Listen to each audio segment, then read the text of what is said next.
오늘은 이제 대림절, 저희가 대강절이라고 하는 이제 첫째 주일이죠. 대림 또 대강이라는 말은 이제 그분을 기다린다는 뜻입니다. 그래서 그리스도의 이 땅에 오심을 기뻐하고 다시 오실 주님을 기대하는 그런 시간이 이 대림절 기간이죠. 이 대림절 기간에 그 성도들은 그래서 철저하게 종말론적인 신앙의 고백을 드려야 합니다. 이번 대림절 그 이제 성탄절 전까지의 시간들이 이 마지막 시즌을 살아가는 이 땅의 성도로서 다시 오실 주님이 오신 그 의미를 저희의 마음 가운데 다시 한번 새기며 주님 앞에 나아가는 시간이 되시길 주님의 이름으로 축원합니다.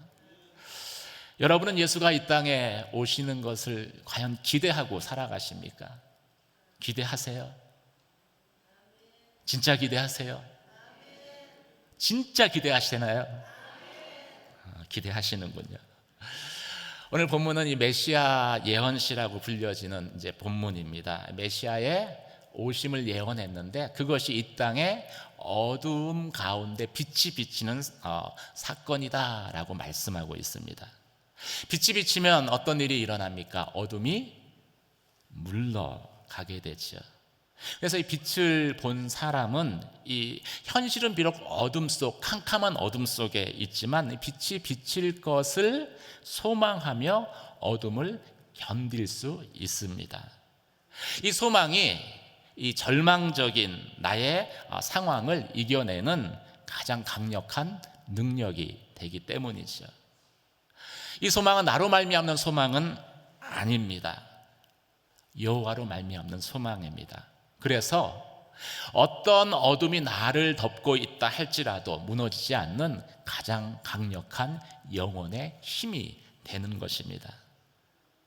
오늘 본문은 저희에게 어두운 땅에 빛이 비침을 알고 기뻐하라고 먼저 말씀하고 있습니다. 1절에서 5절까지 말씀을 한 절씩 교독하시겠습니다. 그러나 고통을 겪고 있는 사람들에게 어둠은 이제 사라졌다. 전에는 그가 스불론 땅과 납달리 땅이 모욕을 당하도록 내버려 두셨지만 이후로는 바닷길과 요단강 저편의 땅과 이방 사람들이 사는 갈릴리를 영광스럽게 하셨다. 어둠 속에서 걷던 백성이 큰 빛을 보았고 죽음의 그림자가 드리운 땅에 사는 사람들 위에 빛이 비쳤다. 주께서 이 백성을 번성케 하셨고 기쁨을 키워 주셨습니다. 사람들이 추수할 때 기뻐하고 전리품을 나눌 때 즐거워하듯이 그들이 주 안에서 기뻐합니다. 그들을 짓누르던 멍에와 어깨를 내리치던 회초리와 압제자의 몽둥이를 미디안을 꺾으시던 날처럼 주께서 부셔버리셨기 때문입니다. 함께 읽겠습니다. 군복이 땔감으로 불에 타 사라졌기 때문입니다.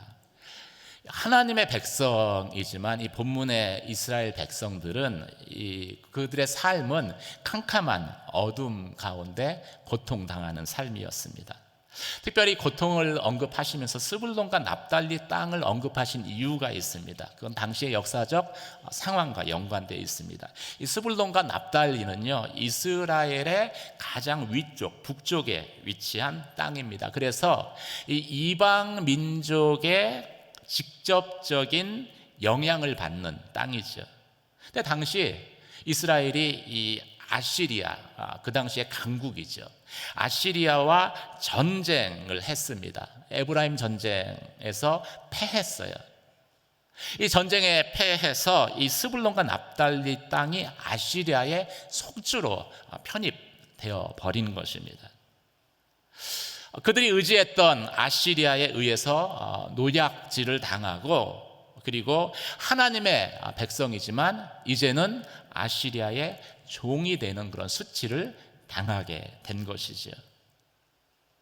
그 순간부터 이 사람들에게는 하나님의 백성이지만 희망이라는 것이 존재할 수가 없었습니다.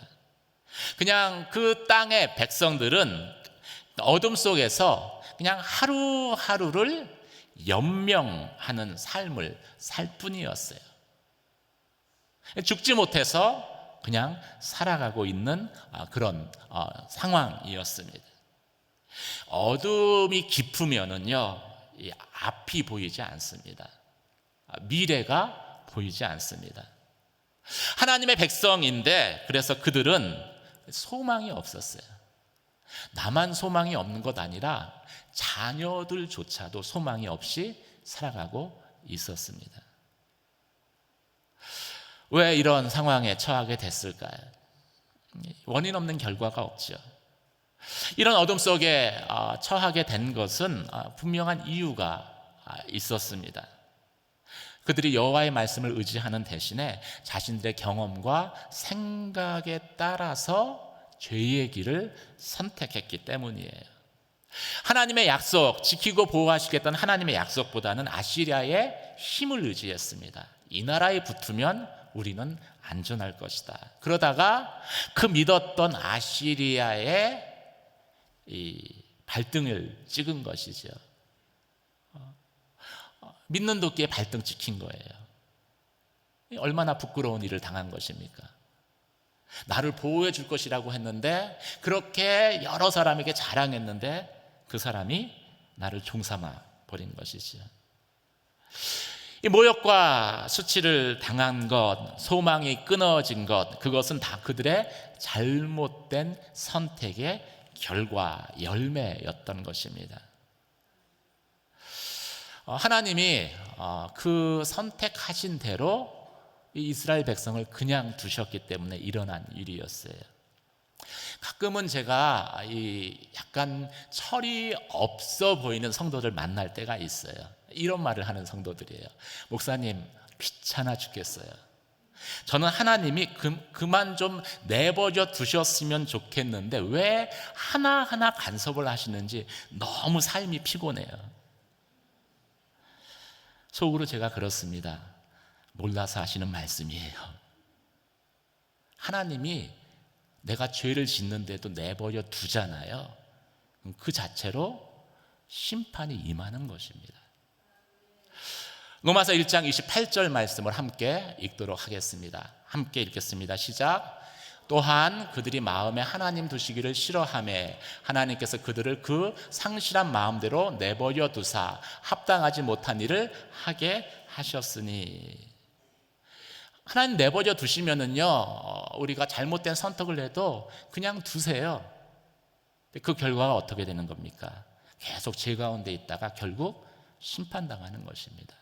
미래에 멸망당할 것은 하나님이 현재로 옮겨서 두신 것이 그냥 놔두는 것입니다. 유기라고 하죠. 유기. 하나님이 왜 당신의 백성을 내버려 두시겠어요? 마음에 하나님 두기를 싫어하기 때문입니다. 그냥 싫어하는 게 아니라 고집스럽게 싫어합니다. 하나님 말씀 두기를 고집스럽게 거부합니다. 이 자녀가 잘못된 선택을 할 때 부모가 한두 번은 그렇게 하면 안 된다라고 얘기를 해요. 그런데 계속 고집을 부리면 어떻게 하나요? 냅둬 버립니다. 말해도 소용없기 때문에. 그러면 어떻게 돼요? 나중에 자신이 선택한 것, 자신이 행동한 대로, 뿌린 대로 결국 열매를 거두게 되는 거예요.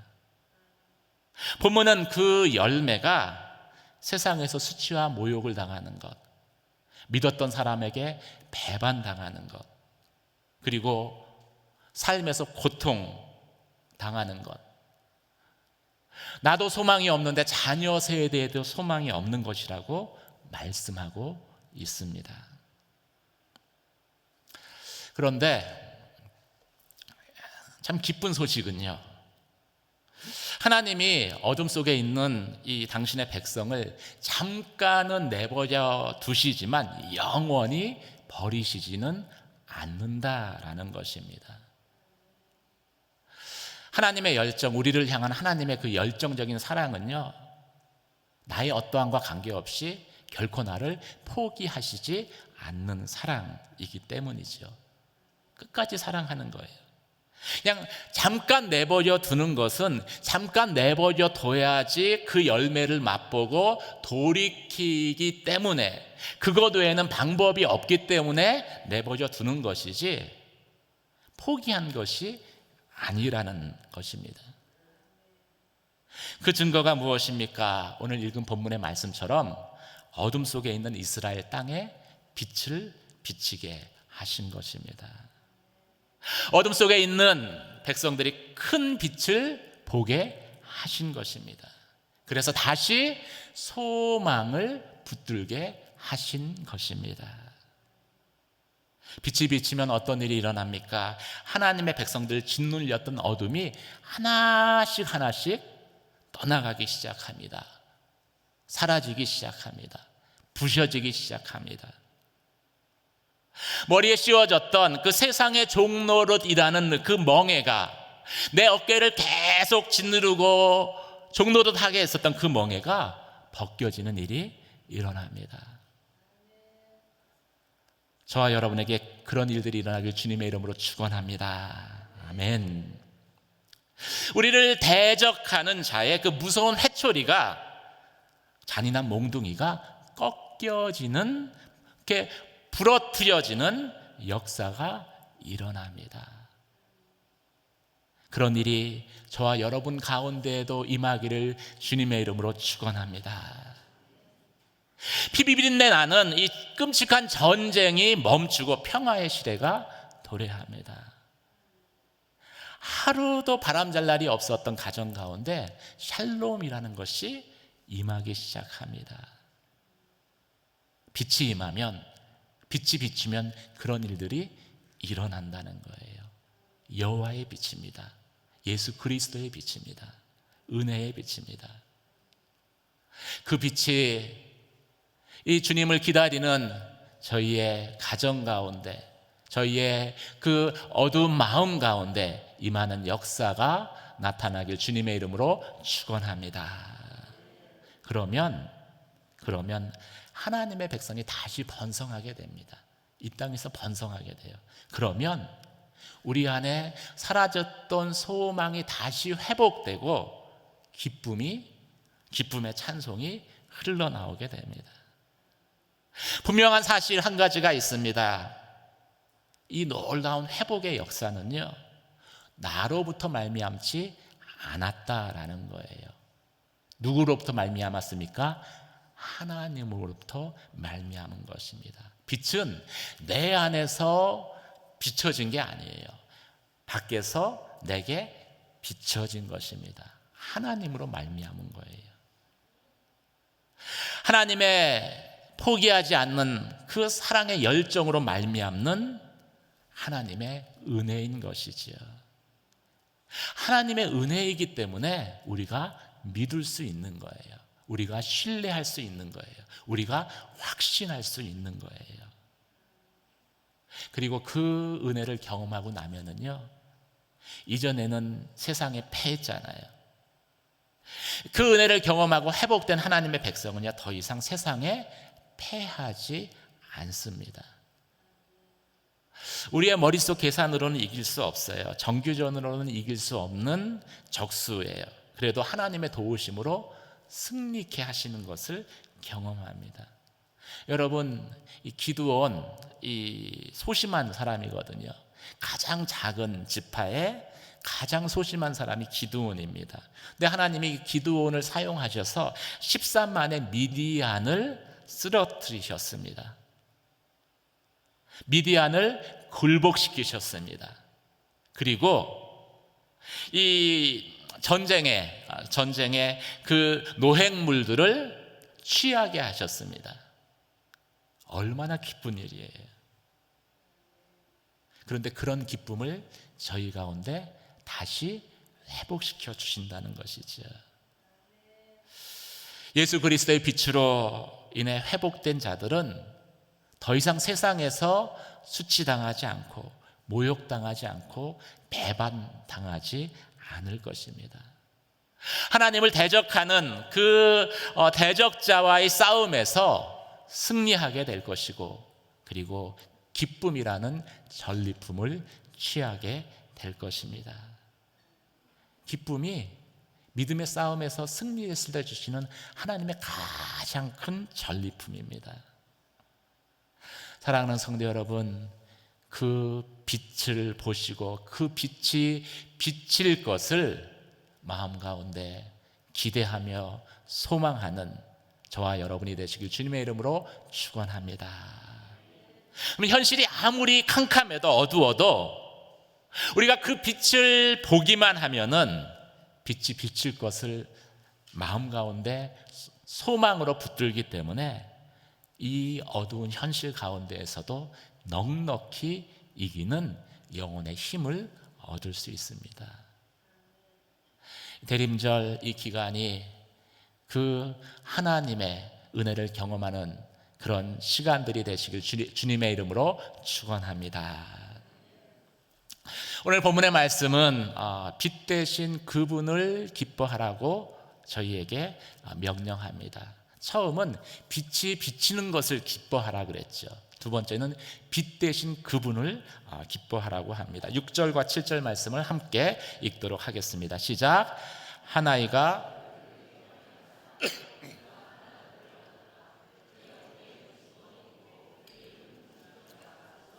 전능하신 하나님, 영원하신 아버지, 평화의 왕이라 불릴 것이다.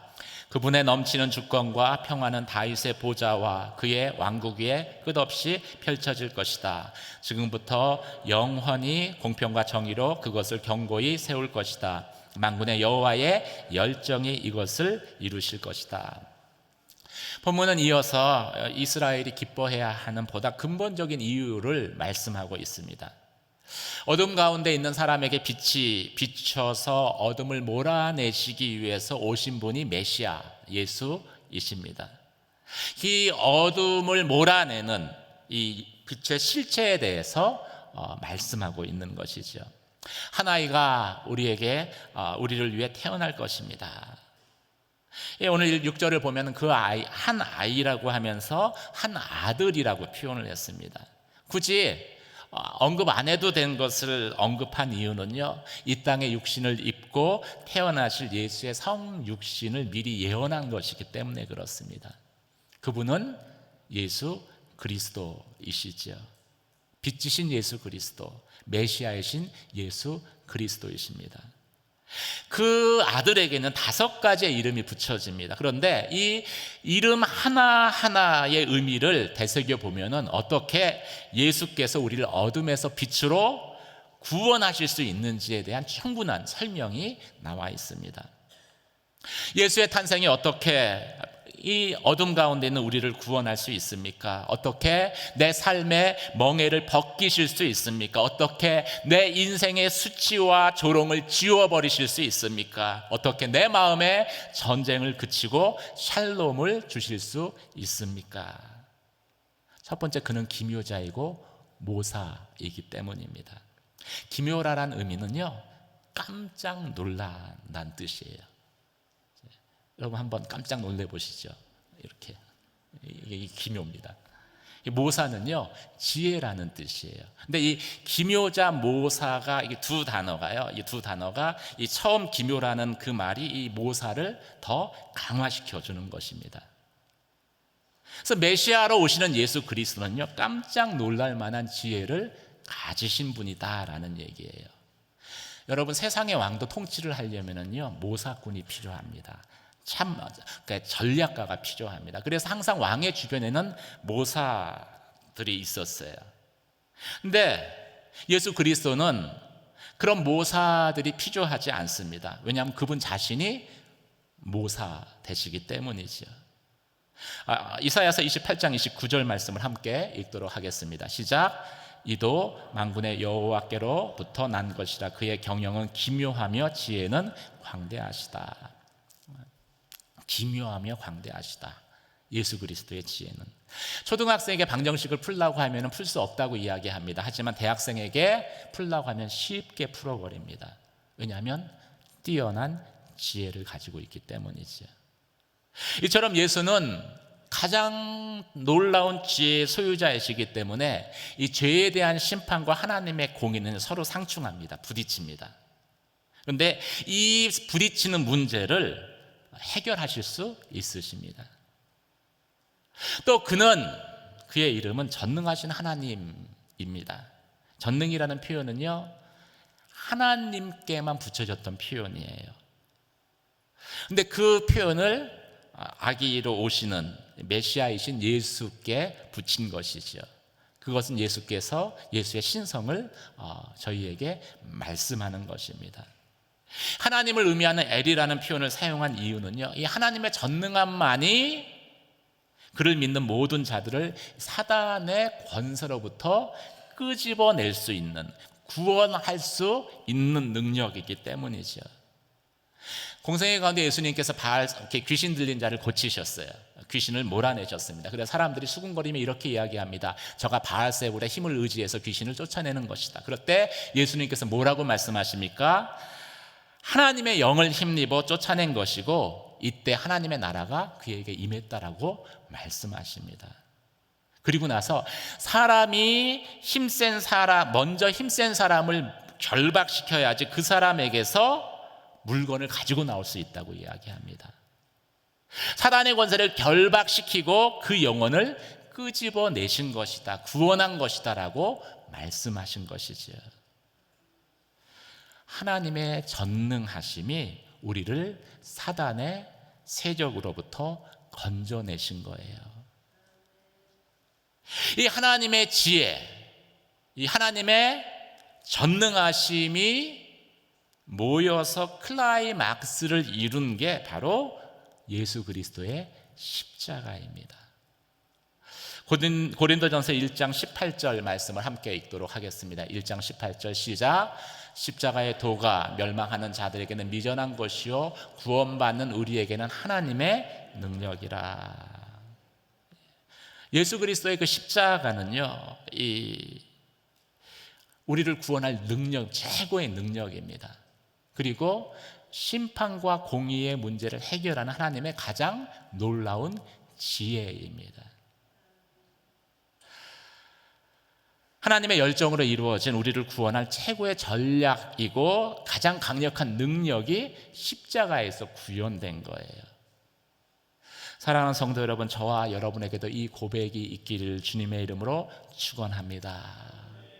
십자가가 가장 놀라운 지혜입니다. 아멘. 십자가가 가장 강력한 능력입니다. 아멘. 그러면 여러분 내 십자가를 지고 사시겠죠.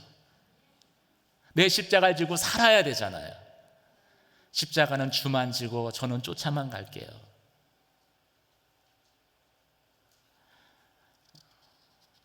멸실천대 십자가는 주님만 지시고 존귀 영광 모든 권세는 저에게 주십시오.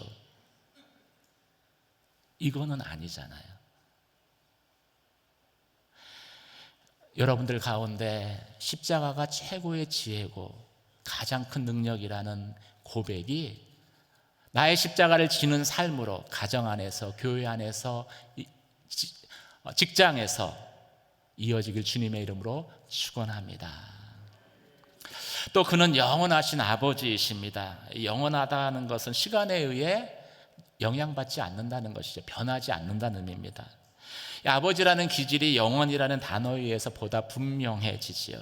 메시아로 오신 예수는 자신의 백성과의 관계에서 아버지처럼 우리를 사랑하시는데 마치 집 나간 탕자를 변함없이 기다리는 아버지의 마음과 같이 변함없는 사랑으로 우리를 대하신다는 말이에요. 또 주님이 영원하신 아버지 되셨기 때문에 우리는 뭐가 될까요? 자연스럽게 종인가요? 자녀가 됩니다. 그냥 자녀가 아니라 영원한 아버지니까 뭐예요? 평생 자녀입니다. 한번 옆에 분들에게 당신은 평생 자녀랍니다. 자녀 신분이 바뀌지 않는다는 거예요. 변하지 않는다는 거예요. 내가 좀 행동을 잘해서 이쁜 짓 했어요. 그럼 자녀고 미운 짓 하면 자녀 아니다. 이게 아니다라는 것이죠. 우리는 하나님 앞에 나아갈 때 두려움 없이 나아갈 수 있어요. 평생 자녀이기 때문에. 우리를 사랑하시는 아버지의 사랑이 온전한 사랑이기 때문에 그렇습니다. 또 그는 평화의 왕이라 불려집니다. 세상의 왕은 자신의 그 통치하는 그 땅을 넓히려면은요, 이 폭력이라는 것을, 전쟁이라는 것을 사용합니다. 그리고 자신의 백성들을 다스리려면은 권력이라는, 사실 말이 고상해서 권력이죠. 사실은 힘으로 누르는 것이죠. 그런 걸 사용합니다. 그런데 예수는 그런 왕이 아니라 평화의 왕이에요. 하나님의 나라를 확장시키는데 전쟁을 사용하지 않고 평화를 사용하십니다. 사실 인간이 전쟁을 통해서 자신의 그 통치하는 그 지역을 넓히는 것은요, 우리 안에 있는 죄성 때문입니다. 욕심, 이기심. 폭력을 사용하는 것은요, 우리 안에 있는 불순종의 거역의 마음이 그것이 아니고선 제어되지 않는다라고 확신하기 때문입니다. 자신이 없는 거예요, 그걸 사용하지 않고는. 근데 평화의 왕으로 오신 예수는요, 그 전쟁을 없애버리셨습니다. 그치게 하셨습니다. 거기서 멈춘 것이 아니라 전쟁의 원인이 되는 우리 안에 있는 그 죄성, 죄의 문제를 해결해 주셨습니다. 그리고 하나님과 화평케 하셨어요. 이 전쟁의 원인이 사라지면 이 땅의 전쟁이 그치죠. 그리고 우리 안에 하나님의 샬롬, 평화가 임하게 됩니다. 예수께서 그 일을 하신 거예요. 사랑하는 성도 여러분, 과거에 하나님의 백성인 이스라엘은 어둠 속에 소망 없이 살았습니다. 아시리아라는 압제자의 손에 스스로를 구원할 힘도 없었고 지혜도 없었고 능력도 없었습니다. 그런데 만군의 여호와의 열심, 자신의 백성을 포기하지 않으시고 구원하시기 원하시는 그 하나님의 사랑이 그 어두운 땅에 빛을 비치게 하셨고, 그냥 거기서 멈춘 것이 아니라 빛 대신 예수께서 우리에게 찾아오셨습니다. 그리고 우리 안에 거하여 주셨습니다. 그 순간 우리는 어떻게 됩니까? 어둠에서 빛으로 변화되게 하셨습니다. 그 주님을 기뻐하는 저와 여러분 되시길 주의 이름으로 축원합니다. 선물을 받는 것 기쁜 일이죠. 근데 더 기뻐해야 할 것은요, 선물을 주는 존재가 있기 때문에 더 기쁜 거예요. 아버지가 선물 주는 거 기쁘지만 아버지란 존재가 더 기뻐해야 될 이유인 거예요. 빛이 비추고 어둠의 일들이 떠나는 것, 그거 기쁜 일이죠. 그런데 더 기뻐해야 하는 이유는 빛 대신 예수 그리스도가 내게 거하신다는 것 때문에 기뻐해야 되는 거예요. 우리의 기뻐하는 근본적인 이유가 빛이 비쳐서가 아니라, 어둠이 사라져서가 아니라, 빛이신 예수, 그분으로 인해서 기뻐하는 저와 여러분이 되시길 주의 이름으로 축원합니다. 이게 주 안에서 기뻐하는 거예요. 주 안에서 기뻐하면은요, 상황이 어떤 상황이 내게 와도 내게 있는 기쁨, 내게 있는 소망을 빼앗기지 않습니다. 주님이 영원하신 것처럼 그 소망도 영원한 소망이 되기 때문이죠. 이 고백을 이 대강절 이 시간 동안에 드리는 저와 여러분이 되시길 주님의 이름으로 축원합니다. 너희가 전에는 어둠이었더니 이제는 주 안에서 빛이라. 빛이에요. 한번 마지막으로 옆에 계시면 당신은 빛입니다. 우리 안에 예수의 빛이 있습니다. 주 안에서 우리는 빛이에요. 왜 주 안에서 빛으로 변화시키셨을까요? 한 가지 이유 때문입니다. 어둠을 비추라는 거예요. 어두운 곳을 가라는 거예요. 이 대림절의 기간이 이 땅의 어두운 곳을 찾아가는 저와 여러분이 되시길 주님의 이름으로 축원합니다. 여러분을 위해서 엔젤트리가 준비되어 있습니다. 가지고 가세요. 그러면 그 사람도 빛이 비치는 것을 경험하게 될 것입니다. 대림절 주님의 오심을 기다리면서 어둠 가운데 빛을 비추신 예수 그리스도, 그리고 그 빛이 되신 예수 그리스도가 내 안에 거하심을 믿고 그 어둠의 곳으로 찾아가는 사랑의 통로가 되는 삶을 살아가는 저와 여러분이 되시길 주의 이름으로 축원합니다. 오늘 말씀을 생각하며 함께 기도하며 나아가도록 하겠습니다. 하나님, 여전히 내 삶이 어둡습니까? 깜깜합니까? 나의 잘못된 선택이 세상으로부터 조롱과 비웃음과 배반으로 돌아오지 않았습니까? 잠깐은 버려두시지만 나를 향한 하나님의 열심이 영원히 버리지 않는다고 말씀하셨습니다. 주님, 내 삶의 어두운 곳에 주의 빛을 비춰 주시옵소서. 빛 대신 주님이 온전히 내게 임하여 주셔서 어둠이 빛으로 변하는 놀라운 은혜의 역사가 나의 삶 가운데 나타나게 하여 주시옵소서. 빛된 자로 주 안에서 빛으로 어둠 가운데 찾아가는 통로 되게 하여 주시옵소서. 함께 주여 한번 외치며 기도하며 나아가도록 하겠습니다. 주